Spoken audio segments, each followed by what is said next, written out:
the Cinimatic Shelf. Hi everyone, it's so good to see you again. It's been a while, it's been a long while, but we're back and we're better, right? So today we're going to be talking on the last episode of our series, The Tropes That Always Eat.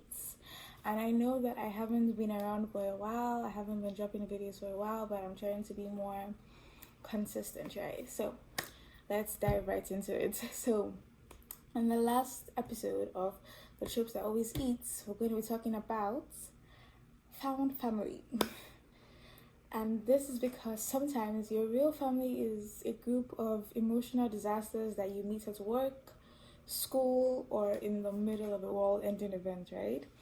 So let's get into it. Why is it that found family resonates so deeply? So I think before we even get into that, let's even define what a found family is, right? So found family is when a group of people who weren't born into your life become your people. You know, your weird, wonderful, drama-filled crew. They are not in your group chats because they have to be, but they are there because they want to be, right? And sometimes they start off as strangers, sometimes they can't stand each other at first, but over time they fight, they cry, they grow, they protect and choose each other. And that's what makes it powerful, you know? It's not blood, it's love, it's love, commitment, loyalty, and sometimes shared trauma, if we're being honest, you know? So, found family works because not every single person gets a perfect set in life, you know. Some people have complicated families or no families at all,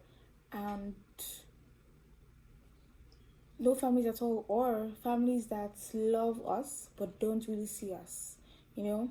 But then your found family shows up and says, you're weird, you're messy, you're emotionally unavailable, but you're mine, you know. And it eats every single time. And so let's talk about some examples of found families done in cinematic space, you know. So we have Friends, which is the classic one.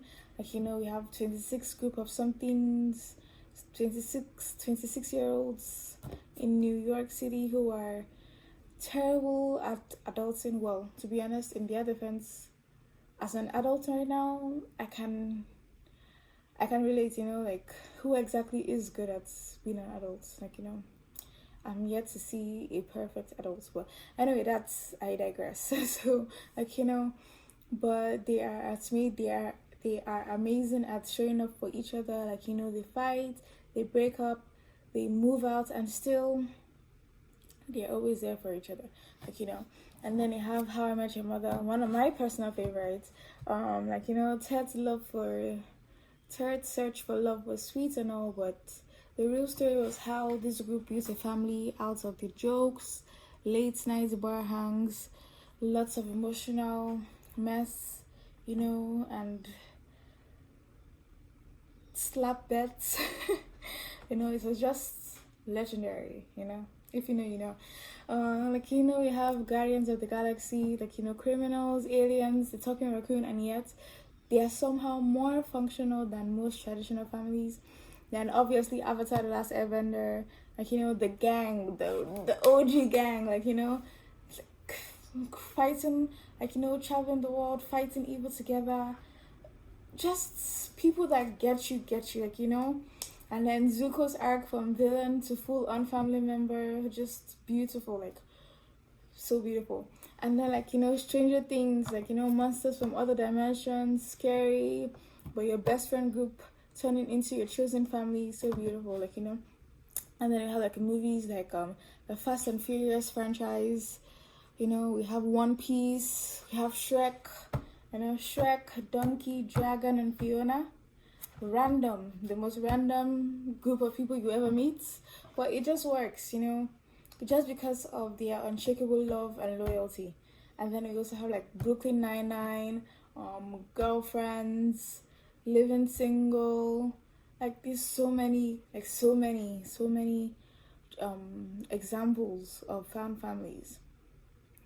And the thing about found families is that found families fight. They argue, they storm off, they say the wrong thing at the worst time. They are like your real family, right? But then they also apologize, grow, and show up again. And this is it's just so beautiful to experience, like, it's so beautiful to experience watching it, and also living it, like, because found families exist in real life. There are people that have found their found family, and it's such a beautiful thing to experience and also to watch, because because real love, chosen or not, isn't perfect, but it is loyal. Like, they cry together, they laugh inappropriately, and when it matters the most, they always pick each other up each and every single time.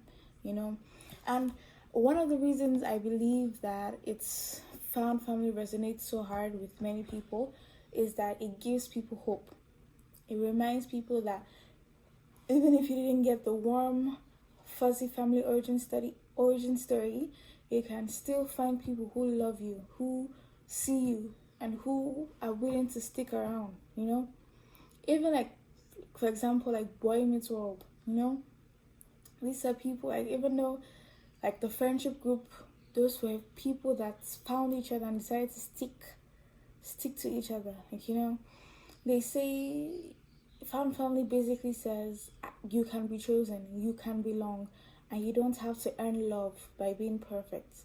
And that's why it hits so hard, like, because we all want to feel like we have a place, a person, or a group somewhere where we don't have to pretend, like, where we don't have to pretend or hide our true selves, but fully and truly walk in everything that we are and everything that we can be. Like, letting our imperfections be seen by others, and others choosing to love those imperfections. So yeah, found family always eats every single time. It's just the trope that sneaks up on you with laughs, and it punches you in the guts with feelings, and it leaves you texting your best friend saying, thanks for being real with me, So let me know in the comments, what are your favorite found family, what are your favorites found families in pop cultures? You can drop them in the comments. I want to see the ones that made you cry, laugh, or call your group chats in a fit of emotion. Call them and say, oh, we need to do better. We honestly need to do better. So that's it. Thank you so much for listening.